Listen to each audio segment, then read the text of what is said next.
اور دیکھنا ہے اپنے سے تنگ دست کو، جو مطلب اگر آپ کے پاس ہاتھ پیر سب کچھ ہے، کپڑے ہیں، رہنے کے لیے گھر ہے، آپ یہ نہ دیکھو کسی کے پاس آڈی ہے، کسی کے پاس رولز رائس ہے، اس کو آپ مت دیکھو، اپنے سے اوپر والوں کو صرف اعمال میں دیکھو۔ یہ مٹیریلسٹک ورلڈ ہے، اس میں آپ کو اوپر والوں کو نہیں دیکھنا ہے کہ یار اس کے پاس گاڑی ہے، آپ دیکھو آپ کے پاس کیا، آپ کے پاس صحت ہے۔ تو جب انسان کو یہ پتہ چلتا ہے کہ میرے پاس تو سب سے بڑا خزانہ ہے، آپ پوچھو ایک ہارون رشید کا میں آپ کو واقعہ سناتا ہوں، اور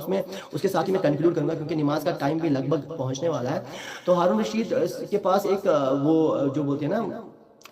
طبی آیا، ایک جو طبی مطلب علاج کرنے والا، اس نے کہا ہارون رشید کو، اے ہارون رشید، میں اگر آپ کو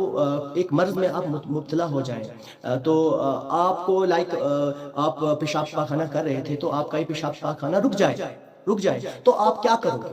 اس نے کہا کہ میں آپ کو اپنی سلطنت کی ہاف جتنی بھی وہ پراپرٹی ہے وہ ساری دے دوں گا۔ اور اس نے پھر اس طبی نے کہا، اس علاج کرنے والے نے کہا، اب آپ کو اگر پیشاب چل رہا ہے، اب یہ پیشاب جو یہ پیشاب پاخانہ ہے چلتا رہے، رکنے کا نام نہ لے، تو آپ کیا کریں گے؟ تو ہارون رشید نے کہا، یہ بادشاہ تھے، انہوں نے کہا میں جو بچی کچی جو آدھی سلطنت ہے وہ بھی اس کو دے دوں گا۔ تو ایک جو اللہ تعالیٰ نے نعمت دی ہے انسان کو، اس کا شکریہ ادا انسان نہیں کر سکتا کہ ہارون رشید پوری اپنی سلطنت کو، پوری جائیداد کو، پورے ریونیو کو اس ایک حکیم کو دینے کے لیے تیار ہو گئے تھے، صرف اس بات کے لیے، صرف ایک اللہ کی نعمت کا ہم قرض نہیں چکا سکتے۔ تو آپ سوچو، انسان کے پاس ہے، ہاتھ ہے، پیر ہے، آنکھیں ہیں، ذہن دیا اللہ تعالیٰ نے سوچنے کے لیے، ہاتھ دیے، ہمیں ڈائجسٹو سسٹم دیا، ہمیں چلنے کی صلاحیت دی، ہمیں سوچنے کی صلاحیت دی، ہمیں رشتے دیے، ہمیں ماں باپ دیے، تو ہم کتنی نعمتوں کا اللہ تعالیٰ کا شکریہ ادا کریں گے؟ ہم ان کی نعمتوں کا شکریہ ادا نہیں کر سکتے۔ دیٹس وائی میرا آج ٹوڈے کا جو ٹاپک تھا وہ یہی تھا کہ ہم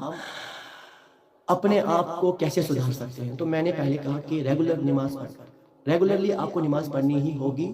آپ کو ریگولرلی قرآن پڑھنا ہوگا، آپ کو ریگولرلی حدیث پڑھنا ہوگا، اور آپ کو نافل نماز بھی پڑھنی ہوگی، جس کو ہم نفل نماز بھی بولتے ہیں، اشراق ہے، چاشت ہے، اور اس کے بعد بھی آپ کو ابابین ہے، اور اس کے بعد آپ کو دیکھو آپ کو جو رات میں نماز ہوتی ہے جس کو ہم تہجد بولتے ہیں،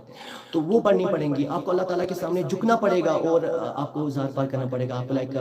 بیگنگ کرنی پڑے گی اللہ تعالیٰ کے سامنے کہ اللہ تعالیٰ ہم بہت گناہ گار ہیں، ہم سے بہت خطائیں ہو چکی ہیں، اور اپنا سیلف انٹروسپیکشن بھی کرنا ہے، اپنا محاسبہ کرنا ہے، شام کو بیٹھنا ہے ایک جگہ، پھر دیکھنا ہے دن میں کتنے ہم نے گناہ کیے، اس سے ہمیں ندامت بھی آئے گی، اور اپنے گناہوں پر مطلب ندامت ہونی چاہیے ہمیشہ، جو بھی ہم چاہے ثواب کا کام کرتے ہیں ندامت ہونی چاہیے ہمیشہ۔ ہم کو ہوا میں نہیں اڑنا ہے، ہمیں ہوا میں نہیں اڑنا ہے، جو انسان ہوا میں اڑا نا وہ نیچے ہی گرا ہے۔